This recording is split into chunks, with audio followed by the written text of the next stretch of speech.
ప్రేక్షకులకు నమస్కారం. ఇదిగో పప్పు నిమ్మకాయనండి.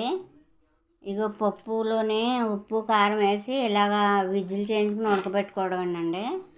4 విజిల్ చేయించి ఉడకబెట్టుకొని చల్లారబెట్టేసి బాగాన అప్పుడు ఇదిగోండి నిమ్మరసం, ఈ నిమ్మరసం పోసేసి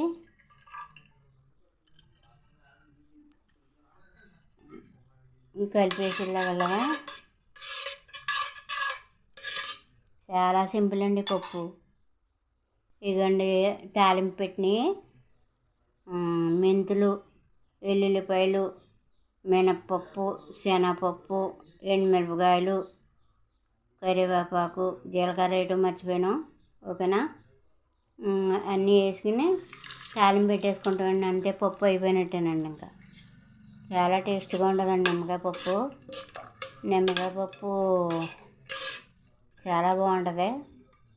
సరే ఉండండి, టేస్ట్ చూసి చెప్తాను మీకు.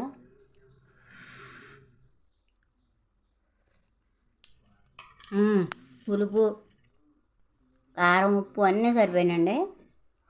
ఇంకోండి నిమ్మకాయ పప్పు. ఓకేనా, ఇలా వండుకొని గమ్మున కూరగాయలు లేకపోయినా యాక్చువల్లీ బీరకాయలు పప్పు వండుదాం అనుకున్నాను.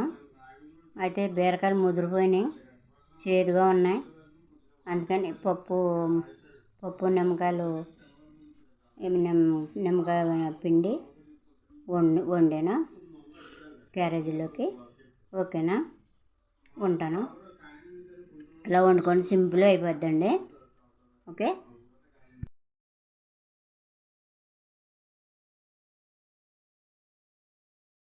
ఇదిగో చూడండి ప్రేక్షకులు,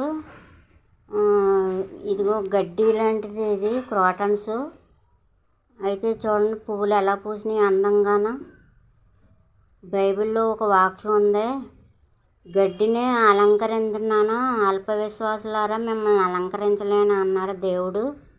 బైబిల్ వాక్యం ఇది. బాగా చూడండి ఎంత అందంగా ఉన్నాయి పువ్వులు, చాలా బాగున్నాయి క్రోటన్స్. ఇది మరి దేవుడు అన్నమాట జ్ఞాపకం చేసుకోండి. దేవుడు అన్నమాట కోసం ఉదాహరణ మీకు చూపించున్నాను.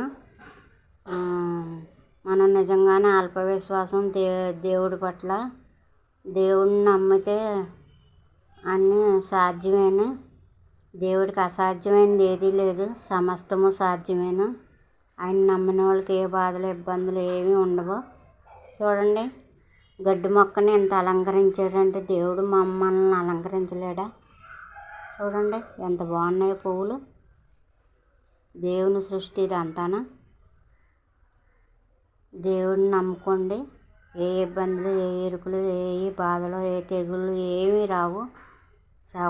సకల సౌకర్యాలు కలుగుతాయి.